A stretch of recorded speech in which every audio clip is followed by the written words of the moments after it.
শ্রীকৃষ্ণ বলেন, কখনো স্বার্থ এবং শর্ত কোনো সম্পর্কের উপর চাপিয়ে দেবেন না। সেটা প্রেম, বন্ধুত্ব কিংবা অন্য যে কোনো সম্পর্ক হতে পারে। এসবের বিনিময়ে কখনোই স্থায়ী সম্পর্ক তৈরি সম্ভব নয়। জগতের যে কোনো সম্পর্ক মজবুত করতে উভয় পক্ষের সদিচ্ছার একান্ত প্রয়োজন। একতরফা সদিচ্ছা কেবল সদিচ্ছা ধারণকারীকেই অবহেলিত করে।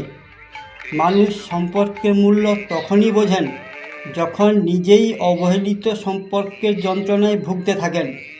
তাই সম্পর্ক শেষ করার আগে একবার ভেবে দেখবেন, আপনার নিজের কোনো ভুল নেই তো।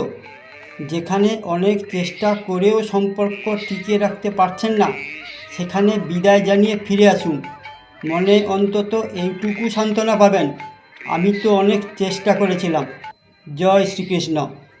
আমি বিশ্বাস করি সবাই ন্যায় নীতিপরায়ণ একনিষ্ঠ কৃষ্ণভক্ত।